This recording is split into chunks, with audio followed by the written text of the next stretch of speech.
Mientras terminan de contar los votos, reúna a su familia alrededor del calor del televisor o de la pantalla de su computador y vea este maravilloso recuento que hemos preparado con lo mejor de mayo en Canal 13. Cualquier manifestación artística es un acto político, no necesariamente el que habla y señala cosas muy precisas, ¿no?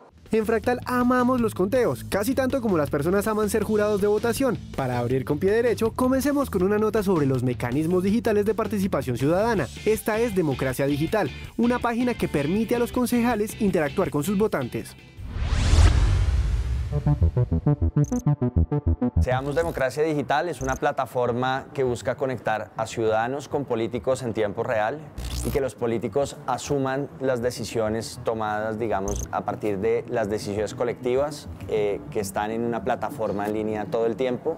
Entonces, de esta forma, los políticos en su ejercicio de representación pues obedecerían a los ciudadanos en un tiempo real.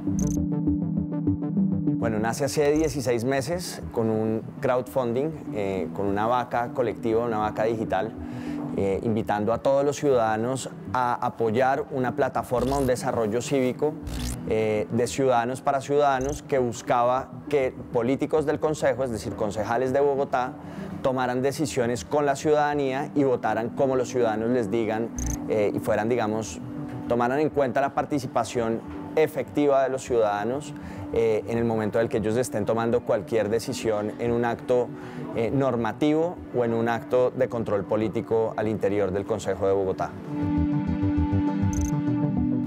Bueno, si es un ciudadano que simplemente quiere cambiar las decisiones de un político en el Consejo, simplemente tiene que ingresar a la plataforma que seamos.co, ver todas las propuestas que hay de concejales y todas las propuestas de ciudadanos.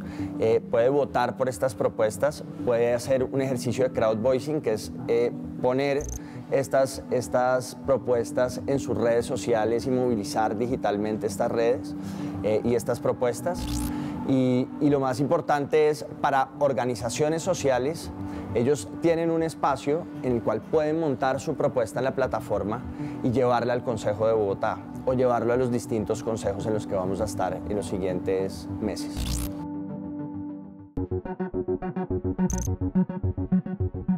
Dentro del Consejo ya llevamos 6, 7 meses con la plataforma andando. Y lo más interesante ha sido, por ejemplo, Ángela Garzón, una representante del Centro Democrático que tenía dudas frente a cómo votar el cupo de endeudamiento de la ciudad. El semestre pasado se estaba decidiendo hasta qué año, bueno, y cuánto iba a ser el cupo de endeudamiento de la ciudad para poder construir y para poder desarrollar políticas en materia de movilidad, principalmente con el Transmilenio por la Séptima y el metro. Y ella tenía dudas frente al proyecto normativo. Un día iba ganando el no y me dijo, bueno, perfecto, vamos a votar por el no. Al siguiente día la votación cambió al sí. Terminamos la votación y el martes ella fue a votar en el Consejo y votó positivamente al cupo de endeudamiento en función de lo que le decían los ciudadanos. Entonces, digamos, este cambio de un día para otro nos mostró precisamente el compromiso de un político en ejercicio a decir, voy a oír a la ciudadanía, dependiendo de cómo la ciudadanía le diga cómo debería votar y cuáles son los temas de sus intereses y por qué debería votar negativa o positivamente, pues ella realmente adoptó esto y se comprometió y al siguiente día pues salió a votar como le dijeron los ciudadanos. Ese fue un caso. El segundo caso fue, por ejemplo, el tema de la gerencia de la bicicleta. Otro concejal, Jeffer Vega, del partido Cambio Radical, se comprometió a promover una gerencia de la bicicleta, pero se establece como gerencia, digamos, todo el conjunto de reglas y de conductas para biciusuarios en la ciudad de Bogotá. Eso, digamos, no estaba estipulado antes y la gran movilización de biciusuarios le permitió a él llevar esta propuesta al Consejo de Bogotá y pues que fuera aprobada satisfactoriamente.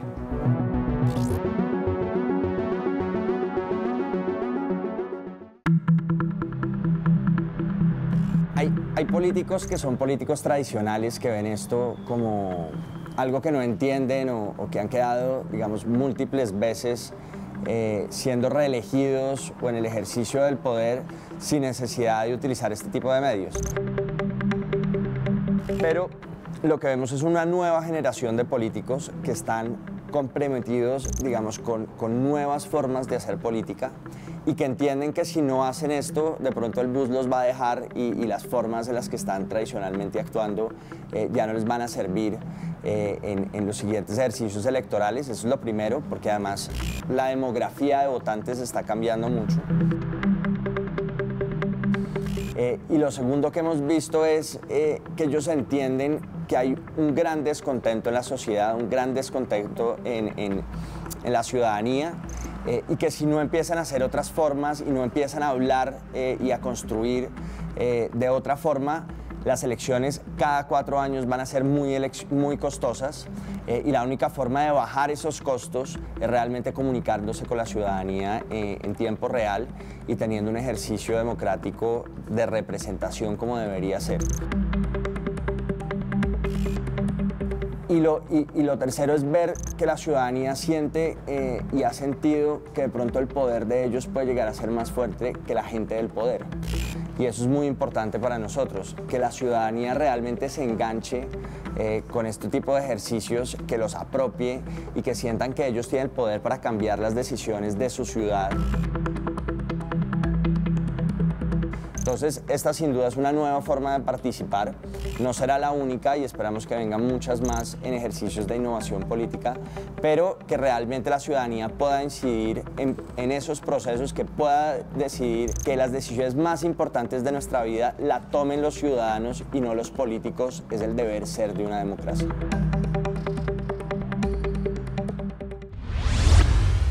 Y de lo digital pasemos a la arquitectura efímera y su contexto en el país de los grandes puentes y las hidroeléctricas. ¿Qué es? ¿Qué busca? ¿Y con qué se come? A continuación se lo contamos. Lo efímero es lo pasajero, es lo que no permanece en el tiempo ni en el espacio. Todo lo que no tenemos, digamos, como en mente que dura muy poco en el tiempo es arquitectura efímera. Casi siempre una arquitectura efímera puede estar alrededor de 3 días o hasta 1 año máximo. Sin embargo, tiene un simbolismo dentro del imaginario de las personas y por eso perdura. Puede ser desde escenografía en teatro, una carpa de circo, un pabellón, digamos que puede ser cualquier cosa que dure poco tiempo.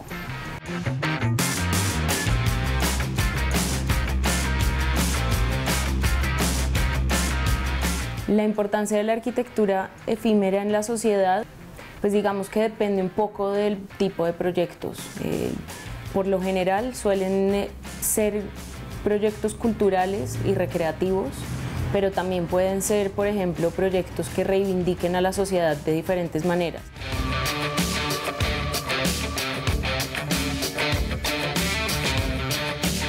Intervenciones efímeras en la ciudad sobre todo se hacen para visibilizar o para exaltar algún tipo de cualidad o problemática en el espacio público sobre todo.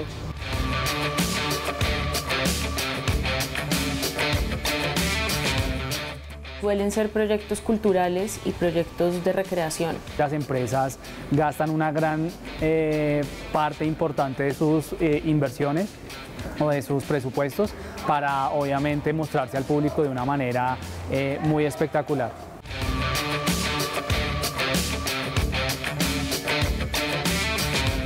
Son espacios creados para impulsar marcas, para impulsar mercados, y nace es por la necesidad que tienen las personas de exponer sus productos de una manera eficiente y de una manera mucho más experiencial. La arquitectura efímera tiene un proceso muchísimo más rápido que la arquitectura, digamos, tradicional y duradera en el tiempo, justamente por ese corto periodo que dura.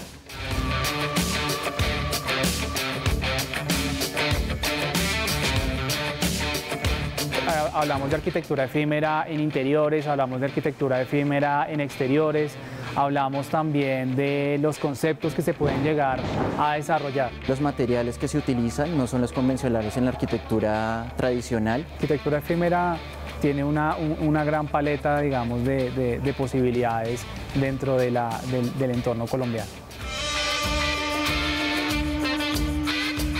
El sistema constructivo también es diferente. Se hace todo para armarse y desarmarse, también para reciclarse y volverse a reutilizar. Ese tipo de arquitectura es importante, digamos, en el sentido económico y en el sentido de mercadeo, en el sentido creativo y en el sentido constructivo de todo tipo de objeto o de espacio que se vaya a considerar.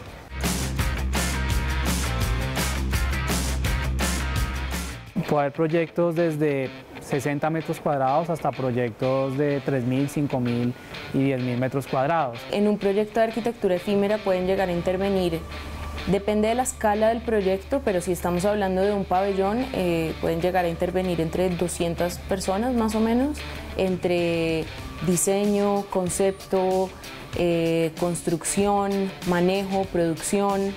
Pero digamos, si estamos hablando de un equipo de teatro, pueden ser entre unas 30 y 50 personas, depende mucho de la escala del proyecto.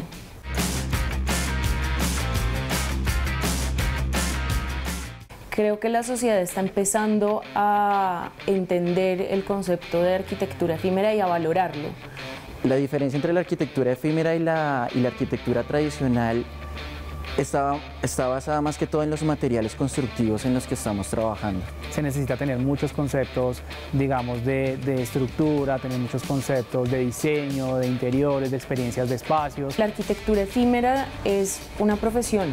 Yo creo que pues en este momento suelen ser arquitectos, diseñadores, artistas quienes lo ejercen, pero pues es una profesión en sí misma. Hablando de arquitectura, en este país tan alegre y creativo era imposible que la extravagancia no hiciera de las suyas, pero este sello propio de nuestra identidad, ¿es solo culpa de los narcos?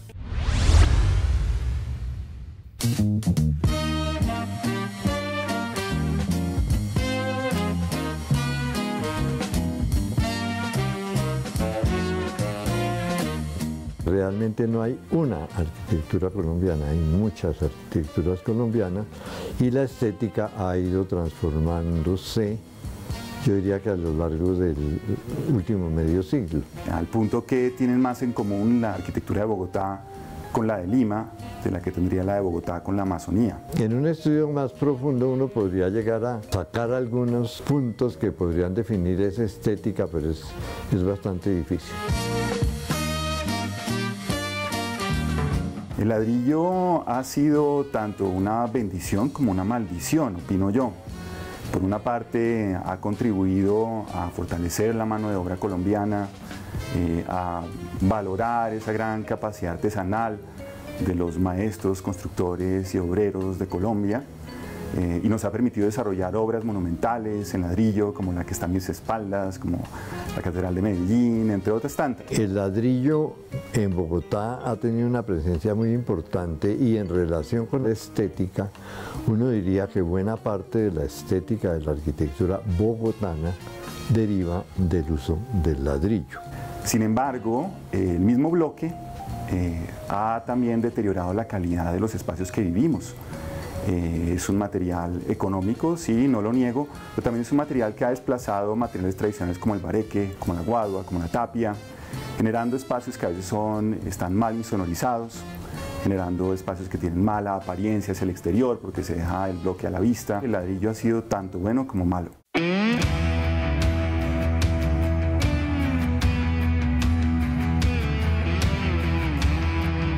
Pues la vivienda de interés social en Colombia en estos momentos es una vivienda que se piensa muy poco. Yo llamaría más vivienda de interés político o probablemente de interés económico. Social no. En 1990 se acabó la acción del Estado y se pasó a la acción de lo que llaman subsidio a la demanda. Eso quiere decir que la plata del Estado pasa directamente a las entidades financieras. Es una vivienda que solamente responde a necesidades inmediatas, pero que difícilmente atiende al lugar en el que se implanta, difícilmente atiende a los climas que hace, es decir, uno se hace un recorrido por Colombia, se da cuenta muchas casas que tienen problemas de temperatura en su interior, problemas de agua en su interior, también generan hacinamiento. Y no aportan nada. La pintura aplicada a las fachadas en la arquitectura moderna no fue muy favorita. Se prefería el color natural de los materiales. Pero aclaro una cosa, el color era mal visto. El color siempre ha acompañado la cultura de nuestro país y esencialmente se refiere a la vegetación, una naturaleza exuberante y colorida entre las cosas que nos acompañan. Ya, se recuperó el color y a veces hasta se ha ido la mano, pero se ve muy bien.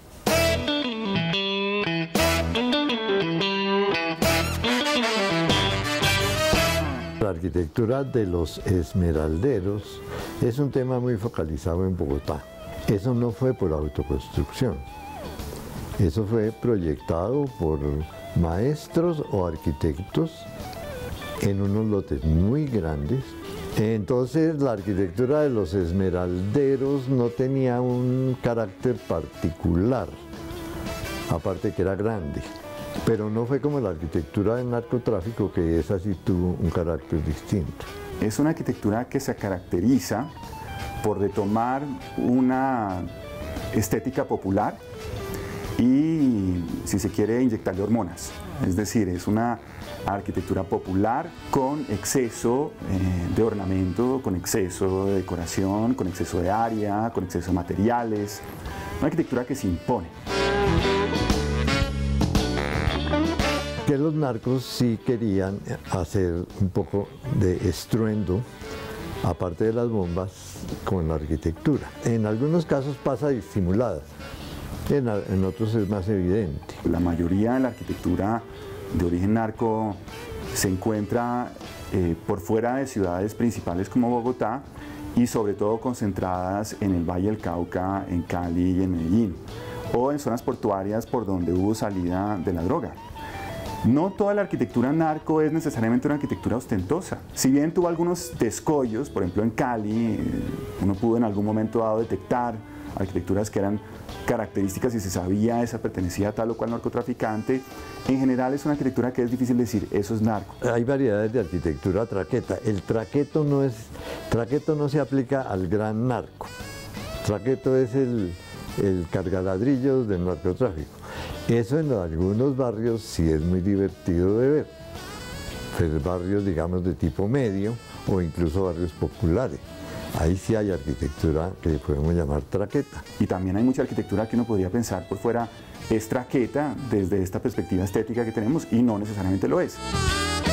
Antes las clases altas influían en el resto y que con los narcos pasó al revés. Los narcos comenzaron a influir en la estética de ciertos sectores, digamos, de ingresos altos, que en vez de ser el narco el que interpreta la arquitectura de los ricos comienzan a interpretar la arquitectura de los narcos y ahí es muy difícil comenzar a distinguir cuál es la una y cuál es la otra. Yo creo que está mal utilizado clasificar o etiquetar la arquitectura o la apariencia de una persona y asociarla a una economía que a lo mejor no tiene ninguna relación. Yo creo que eso es algo que también es difícil en nuestro país de desmontar, esos estigmas que tenemos de clasificar o de estereotipar a una persona o una edificación. Entonces, yo no creo que sea así, es decir, dinero bien habido, dinero mal habido, se invierte en una vivienda para modificarla, para engallarla, si se quiere, para enriquecerla, y eso no necesariamente implica que sea una arquitectura traqueta.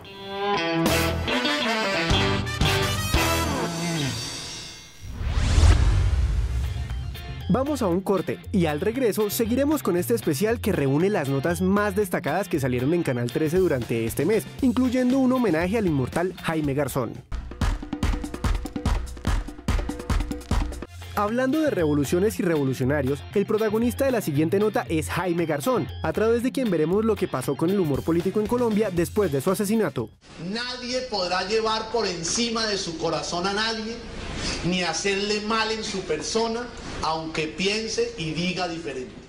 De paso, vamos a hablar con uno de esos colombianos queridos y recordados por todos, y a quien gracias al cielo y al fútbol todavía le quedan muchos partidos por jugar, Hernán Peláez.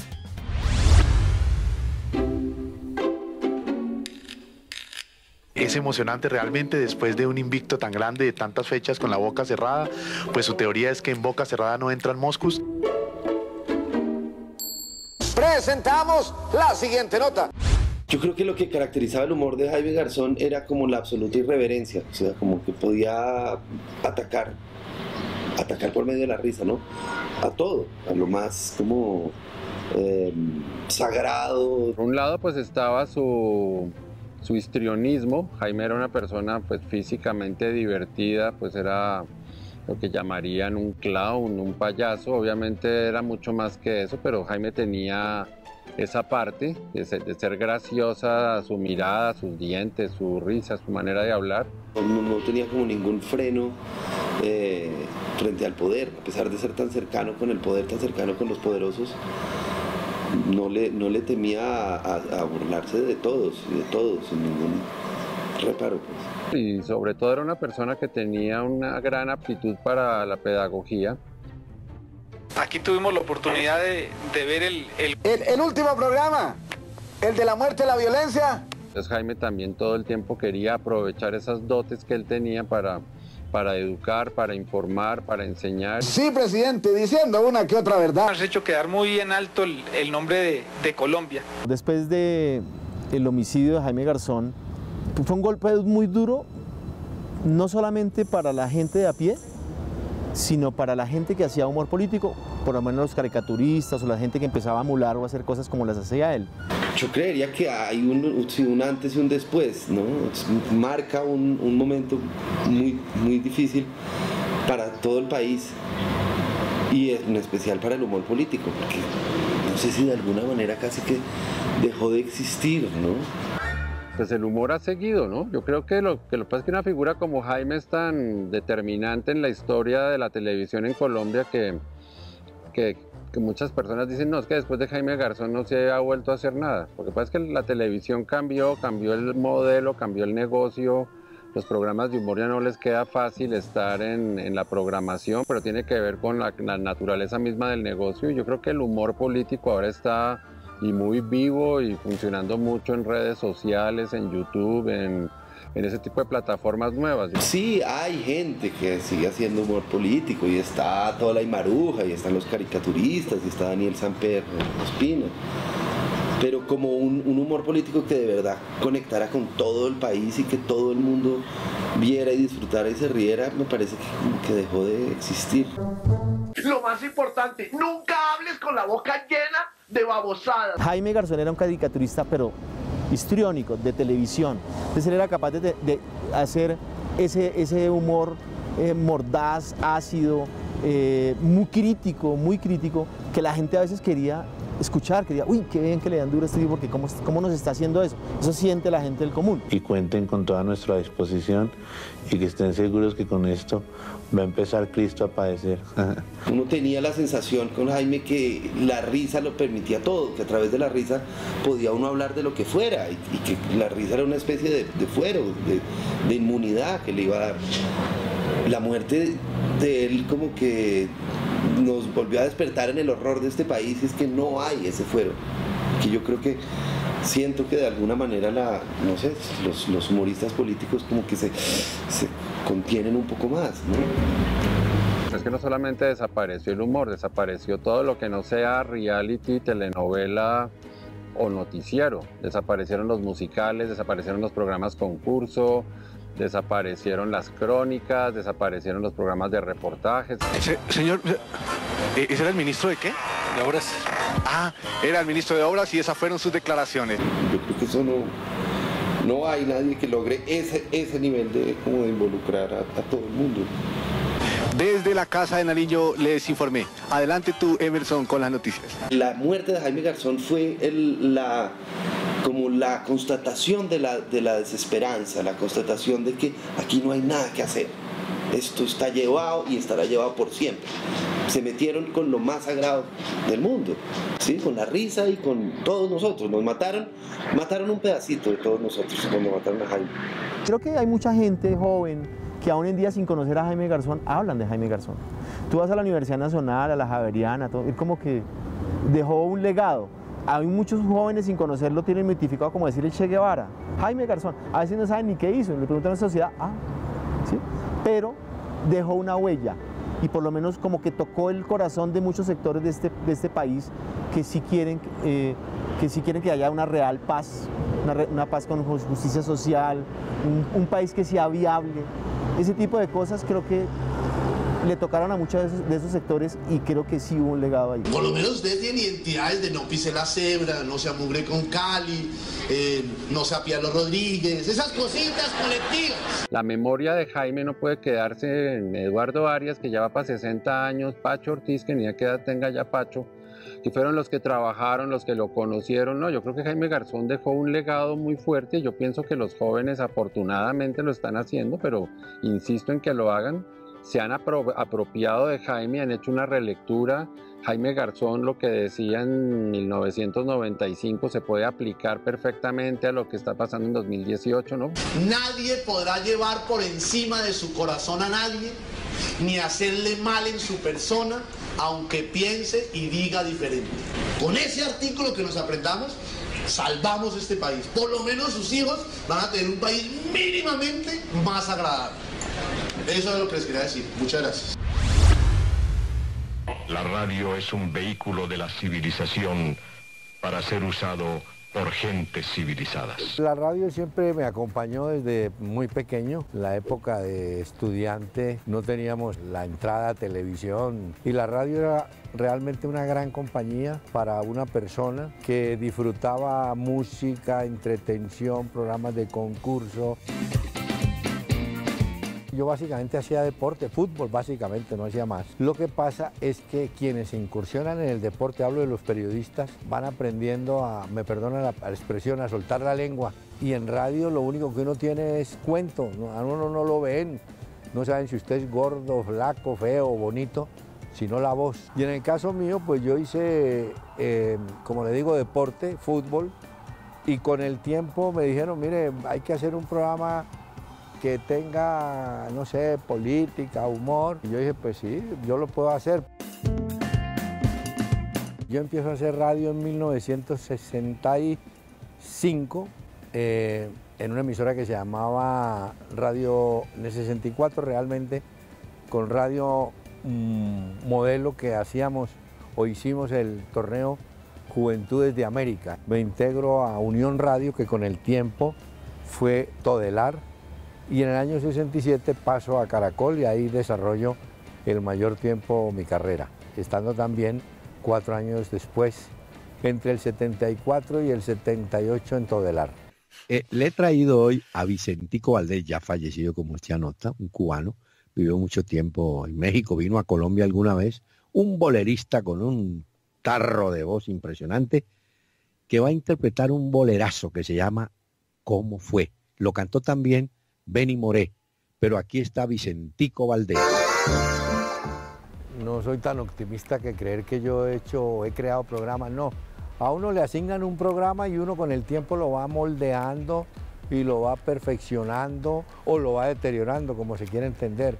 Pero yo creo que en radio, en el campo deportivo, pues hubo 2 programas que marcaron una época en Colombia.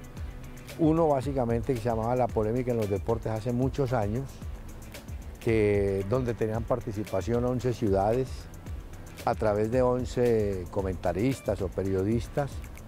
Y yo diría un poco el formato que actualmente se mantiene de La Luciérnaga. El país estaba en poder de una joya del gobierno que era César Gaviria, como que todos son iguales. Y se fue la luz y como aquí no hay nunca prevención de nada, no hay mantenimiento de redes, no, se cayó y se fue. Y llamó y dijo, mire, se fue la luz, hay que empezar a hacer alguna cosa diferente para entretener a la gente. Y entonces, sin estudio previo, es decir, nosotros aquí en Colombia sí somos, me perdona la palabra, de tarrotecnia, lo que sale hay que arreglarlo y se arregló. Y ese mismo día empezamos a las 5 de la tarde a hacer un programa pensando en un oyente que no tuviera luz. Y al no tener luz, pues no podía leer ni podía ver televisión. Y lo único que les quedaba era sentarse en una silla a oír radio.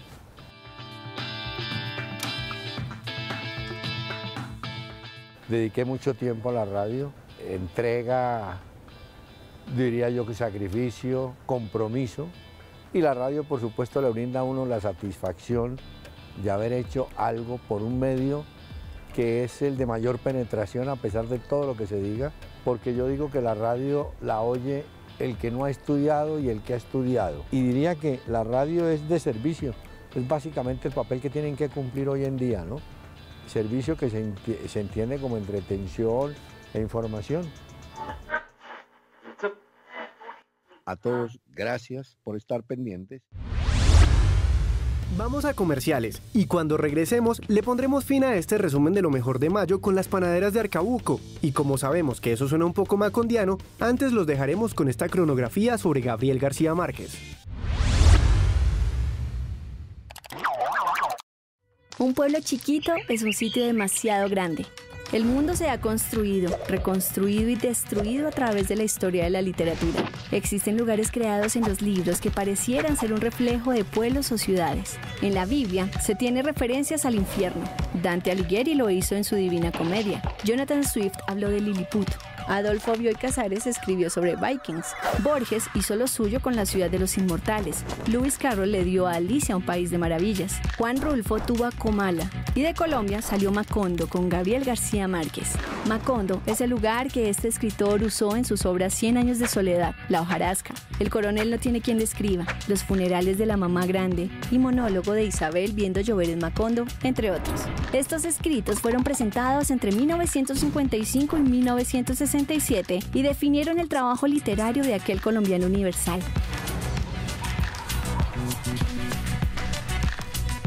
García Márquez nació en Aracataca, Magdalena, el 6 de marzo de 1927. Creció siendo educado por sus abuelos. Con ellos, conoció leyendas y relatos sobre la costa.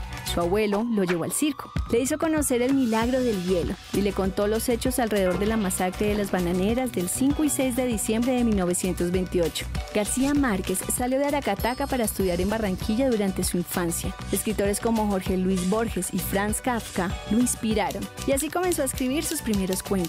Trabajó en los periódicos El Universal de Cartagena y El Heraldo de Barranquilla y en 1954 regresó a Bogotá a formar parte del Espectador. Fue enviado a París y allí trabajó como reportero. El mundo del cine también llamó su atención. Pero el dinero no le alcanzaba para sobrevivir y llegaba tarde. Fue la Ciudad de México la ciudad que lo acogió y donde vivió la mayor parte de su vida. Durante su vida fue reportero, cronista, guionista, ensayista y tallerista.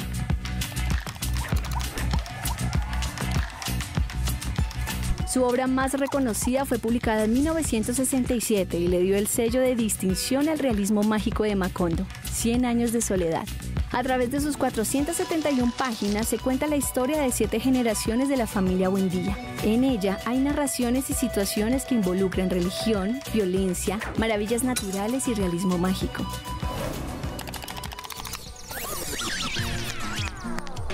Su escritura narra una realidad tan posible como imaginaria, pero es también un secreto a voces no confirmado, un vallenato largo, como él mismo afirmó. Y es que el vallenato es una narración en la cual la realidad y lo mágico se expresan a través de canciones en las que un acordeón es el rey y donde el cantante es un juglar. El vallenato es una expresión local en la cual hay un reflejo universal.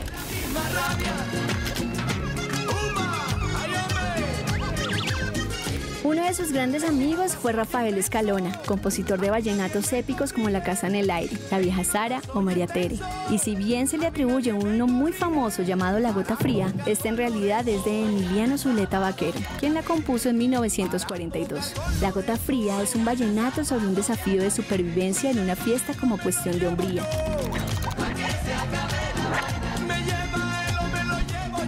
En 1993, Carlos Vives le dio un aire moderno y fresco con aires de rock. Esta versión le dio la vuelta al mundo, y a pesar de existir hoy voces que se rasgan las vestiduras diciendo que lo que hace Vives ni es vallenato ni es rock, La Gota Fría es una versión eterna de algo que Macondo siempre dio, algo propio y universal. Entramos al último bloque del programa de esta noche en Fractal. Antes de que se retiren a sus aposentos a soñar con escrutinios, queremos mostrarles 3 de las notas más votadas este mes. A continuación pasaremos por Boyacá, Tolima y Bogotá.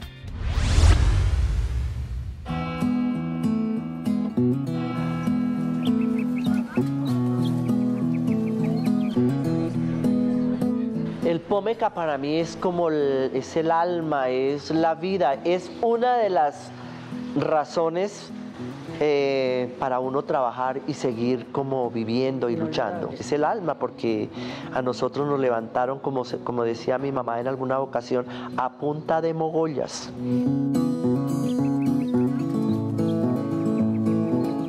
Mi nombre es Emma Guzmán, de Guzmán. Yo soy nacida en Montesuárez, municipio de Arcabuco, en el 29 de enero de 1926. ¿Puede hacer la cuenta? Mi nombre es Edilma Simona Guzmán Guzmán. Soy de aquí de Arcabuco. Trabajamos ahí en las labores del campo. Mi mamá fue la primera que nos enseñó a cocinar, a hacer las arepitas, a hacer los envueltos, los quesos. Entonces empezamos a hacer almojábanas y ahí poco a poco entonces ya fui haciendo envueltos, arepitas y almojábanas. Y eso lo traíamos aquí en carga. Y de aquí empezamos a llevar a Tunja. Esos artículos los vendíamos en Tunja.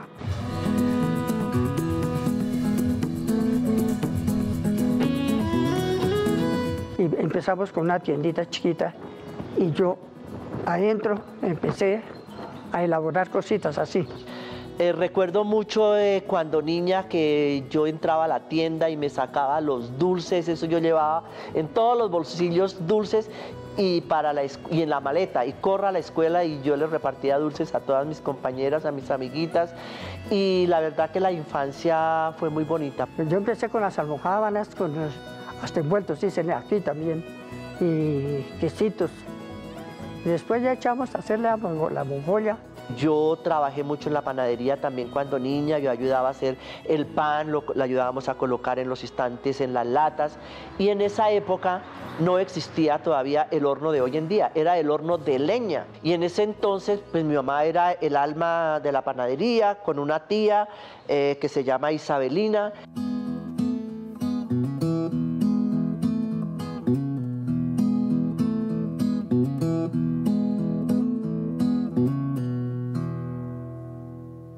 De ahí pude educar a mis hijos hasta que salieron, sobre todo la que está presente, la más que yo tengo a mi lado, que gracias a Dios se me quedó solterita, pero y si no, quién sabe qué sería mi vida.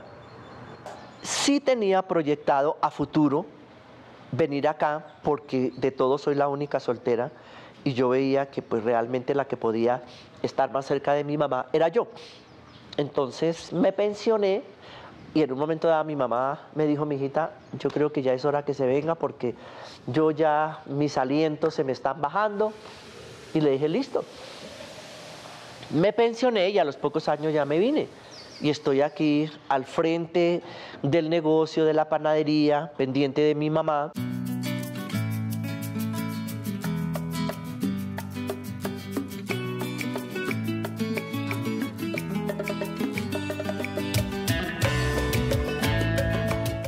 Por este negocio están pasando ya tercera y cuarta generación.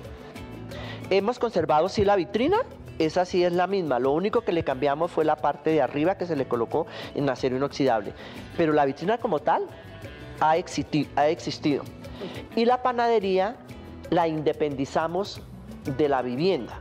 Entonces, contigua aquí a la panadería, al almacén, queda la panadería. El producto estrella son un amasijo que se llama hojaldre. De ese hojaldre hacemos repollitas, aquí llamamos milhojas, hacemos pasteles con carne, le sacamos tres productos del hojaldre. Estos son los ponqués. Tenemos, por ejemplo, la mogolla, la milhoja, los panderos, los palitos de queso, esta es la repollita, los merengues, que la rosquilla, esta es la repollita de Arequipe, estos son los calados, son muy ricos, pan de yucas. Arcabuco es un paraíso, como te puedes dar cuenta es lleno de verde por todo lado. es el calor humano de la gente. Esto es de aquí, de Arcabuco. Es lo típico. Aquí nos han dicho que si vamos nosotros a las ferias, nunca hemos ido a ninguna feria. No, aquí lo que hacemos lo vendemos aquí. Nosotros no vendemos a nadie, lo hacemos aquí y aquí se vende. En este momento tenemos más de 12 productos, pero no descarto la posibilidad de poder incrementar algo, tratar de conservar la calidad en los productos, la buena atención, que la gente que trabaja aquí esté siempre a gusto y que atienda con mucho cariño. Entonces es la vida, es el alma, es la gratitud que tenemos por este lugar.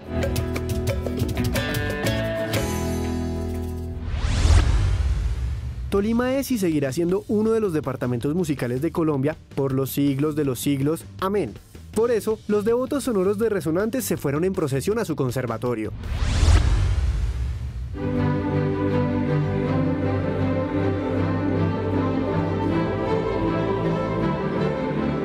En la ciudad de Ibagué, antes de que existiera esta institución llamada Conservatorio del Tolima, un visitante francés, el conde Alexis de Gabriac, quien fue un diplomático internacional, conoció nuestra ciudad casi de manera accidental, transitando por las montañas, y en su paso hacia el Valle del Cauca, una noche tuvo que pernoctar en Ibagué.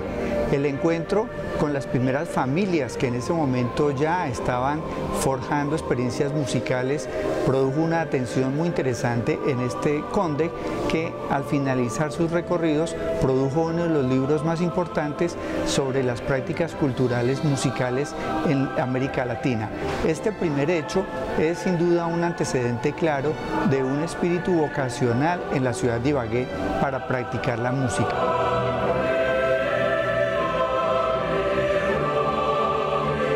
Este primer hecho luego se conecta con un personaje muy trascendental para esta memoria, que es Alberto Castilla. Un personaje interesante porque él fue bogotano, pero tuvo una conexión cercana con el Tolima, y gracias a su profesión él fue ingeniero de obras, ingeniero civil, pero también un músico de vocación que tomó en un periodo conflictivo de Colombia la decisión de convertir a Ibagué en lo que él llamó una pequeña gran república del arte. Esto fue entendido como una iniciativa de una gran respuesta a nivel social de las familias prestantes de la ciudad, y por supuesto que Alberto Castilla sería el enlace para que a nivel nacional, como diplomático, lograra empatar esto con una política nacional educativa.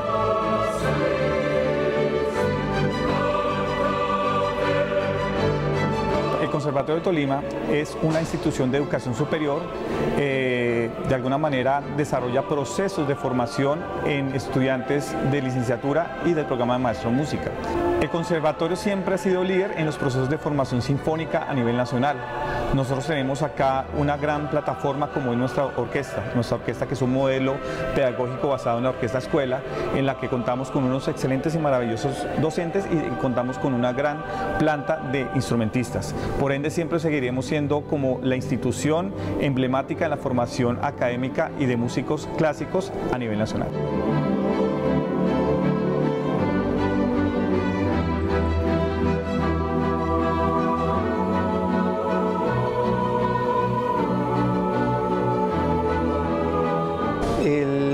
Alberto Castilla logra que la Presidencia de la República promueva un encuentro internacional, un Congreso Nacional de Música, para discutir con los principales compositores que en ese momento venían de formarse de Europa cuáles serían las políticas que deberían regir. En ese momento había un espíritu nacionalista en el sentido de cultivar o reactivar el reconocimiento por las tradiciones populares a nivel de todos los centros educativos del país, y el conservatorio se convertiría en un eje de esa formación nacional. Una de las últimas cosas que hizo Alberto Castilla, que disparó o que proyectó nacional e internacionalmente al conservatorio, fue la vinculación de una nómina importante de músicos italianos. Por supuesto que esto transformó la dinámica profesional, porque todos los grupos artísticos venían con una proyección muy clara y era convertir este escenario y los grupos artísticos en una vitrina de carácter mundial. El siguiente testimonio importante sería sin duda la realización de los festivales polifónicos, porque estos fueron concursos de talla mundial, donde venían coros profesionales de todo el mundo y además se realizaba un concurso internacional de composición.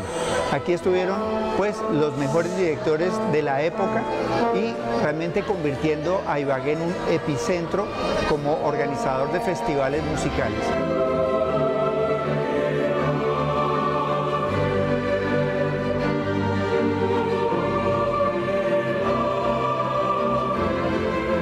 El conservatorio de alguna manera siempre ha sido una referencia en la formación sinfónica a nivel nacional.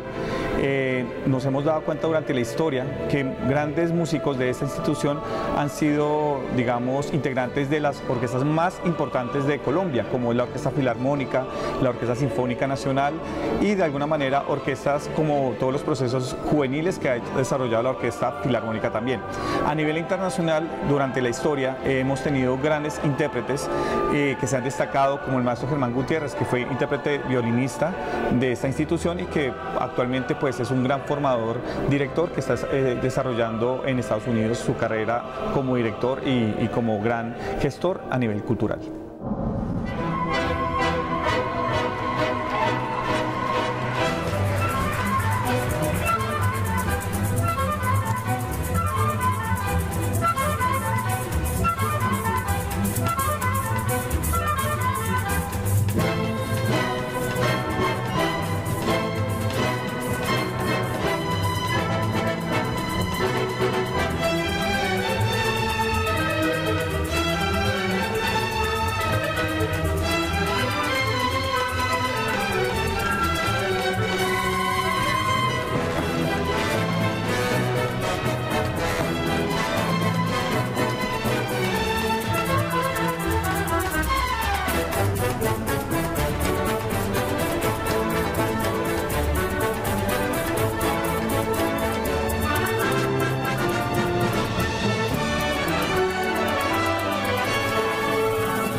En el Espacio Odeón de Bogotá aterrizó 4 actos, la obra de la mexicana Tania Candiani, que refleja algunos procesos históricos y políticos que se han ido repitiendo en América Latina.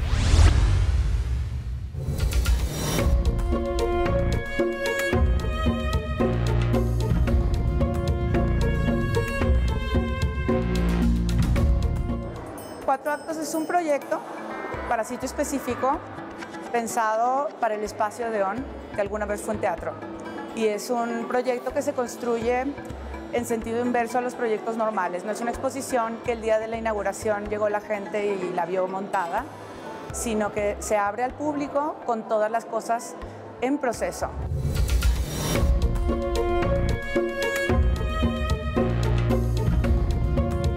Cuatro actos tiene una parte vertebral que son los 4 telones distintos. En el teatro normalmente el telón se cierra y todo lo que pasa detrás del telón es lo que no quieren que vea el público. Una vez que se abre el telón, la representación de algo está puesta, es una puesta en escena. Durante 10 días previos al acto, a cada uno de los actos, hay 2 costureras especialistas en hacer telones que están en el escenario y el escenario se convierte en un taller de confección.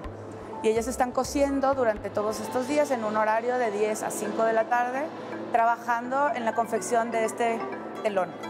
Cuando el telón está listo, es el día del acto, se abre el telón y vemos una acción. Son 4 diferentes acciones o actos para los cuales lo que hice fue invitar a 4 diferentes artistas o grupos de artistas o colectivos que tienen que ver con diferentes situaciones en las que se está ocultando algo y el acto lo que propone es develar.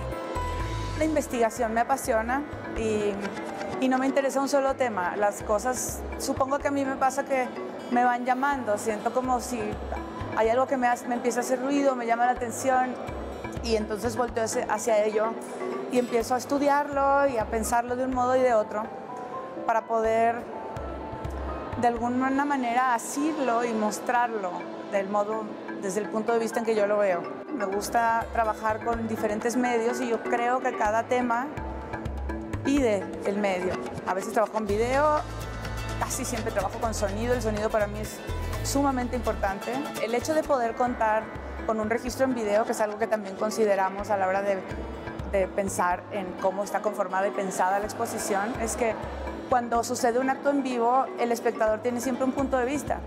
A lo mejor te toca en el piso de abajo, a lo mejor de ladito, a lo mejor sentado.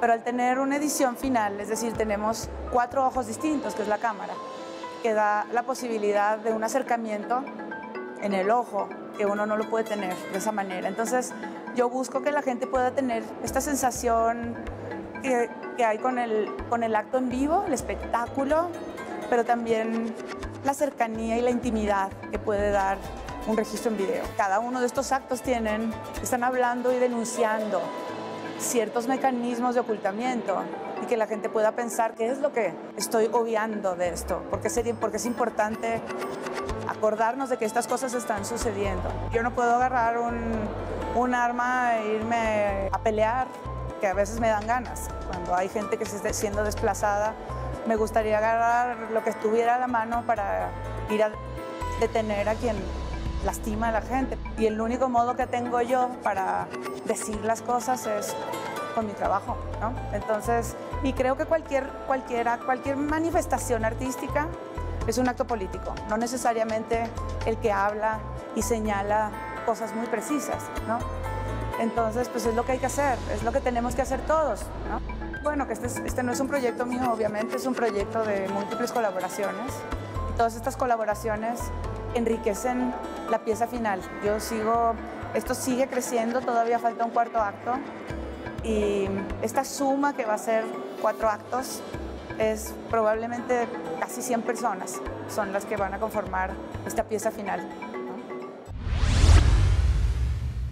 Y como dijo Terminator, hasta la vista, baby. Nos vemos los próximos viernes, sábados y domingos a las 9 de la noche. Que descansen, si es que pueden. Y recuerden que en redes nos encuentran como Canal 13 Co. Fin.